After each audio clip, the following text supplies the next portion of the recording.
Welcome back to Trogly's Guitars. Today we have a really special custom. This is originally a tobacco sunburst, kind of as you're seeing it in the video here.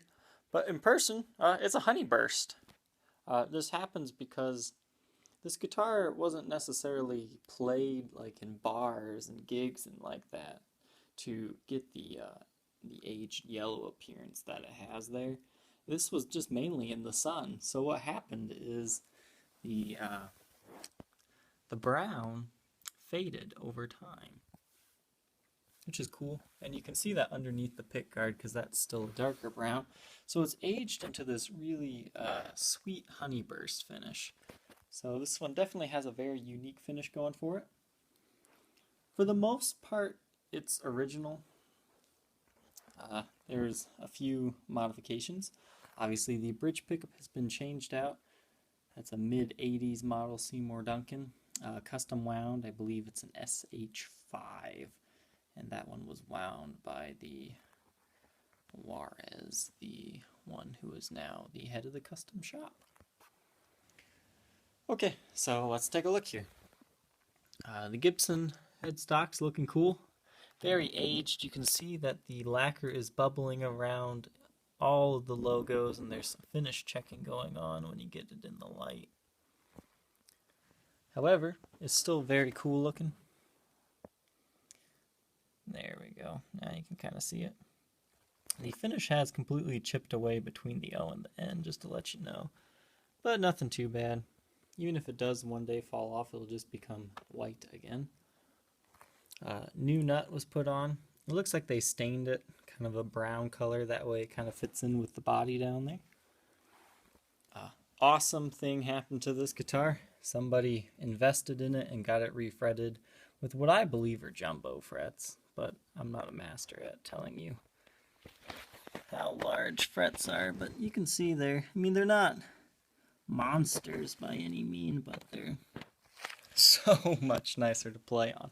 I love these mid-70s customs, and the refretted ones I've had are always perfect playing. Unfortunately, whoever did this refret job was not exactly the greatest refretter in the world, because ebony fretboards are very difficult to refret. They're prone to chipping, as you can see here. You pretty well have some light chips all up and down the fretboard here. Turn the brightness up so you can see them a little better. See them there, as well as there. However, they're just there. It's purely cosmetic at this point. They're never going to affect your playing. And honestly, you really don't see them from far away, so it's not too big of a deal. I just want you to know that it is there. I just recently polished and cleaned the fretboard, oiled it. It's good to go for you.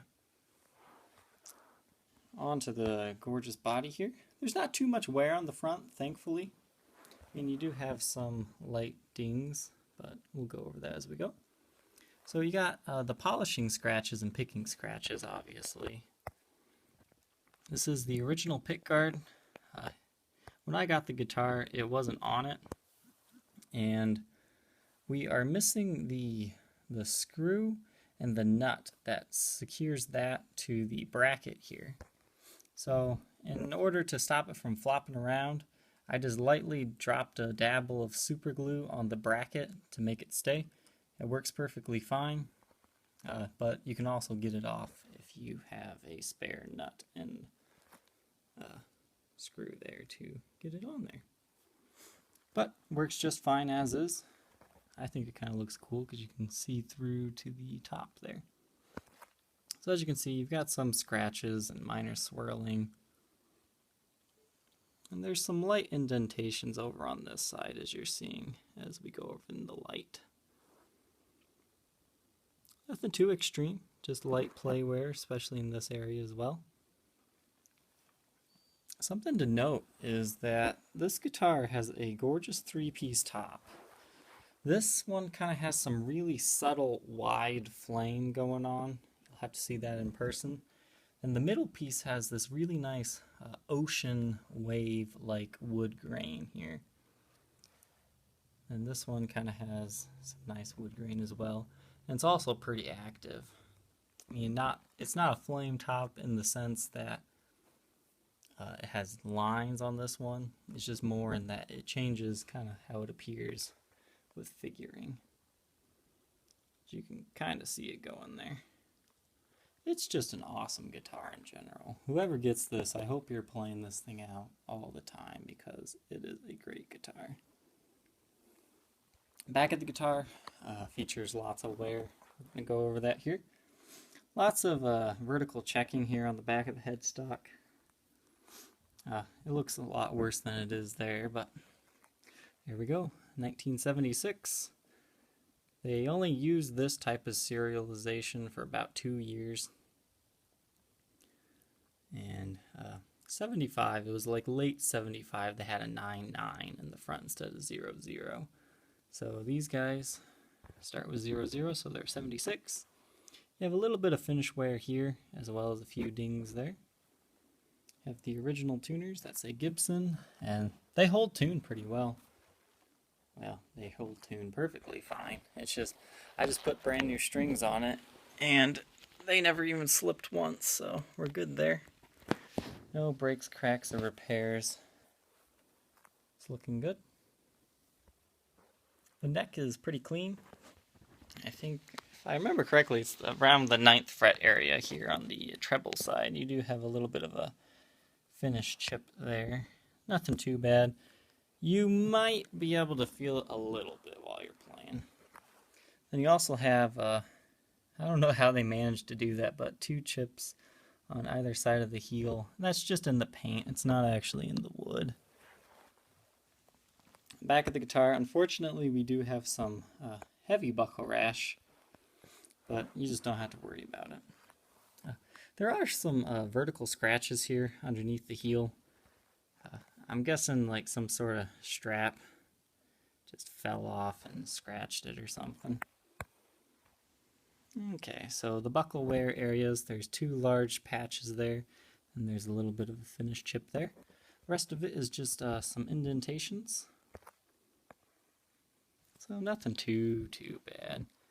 Well, I guess that's pretty bad, in my opinion. But I've definitely seen a lot worse.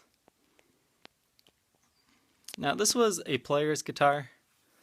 Inside the control cavity, when I opened it up, I couldn't help but laugh. In the 70s, they have this grounding, shielding, like, encasement in them. And apparently, this player did not like that. So they kind of took the top part of the casing off, so that is not in there.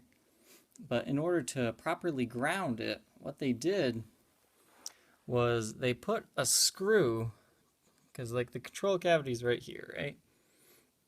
I guess it's over here.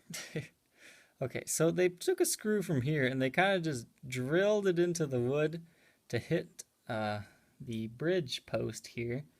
And it's not too invasive. It sounds a lot worse than it is. And then from there, they just kind of soldered a wire around to the pickups to ground it. So this one has been properly grounded. Well, I wouldn't say properly, but it has been grounded in the traditional Gibson style to the post. So you don't have to worry about that anymore. It's an interesting modification there, but I just want to let you guys know about it. It works perfectly fine.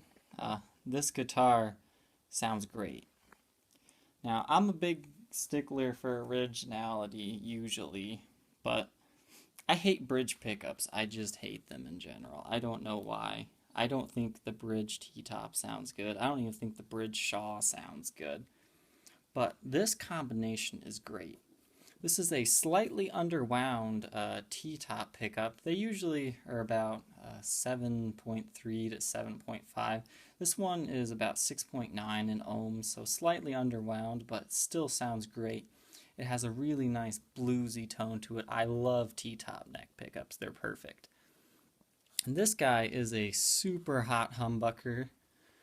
I can't remember off the top of my head right now, but I think it's around 13.4 ohms. So it's a really hot bridge, and these two just go together so incredibly well. This is a great guitar to play.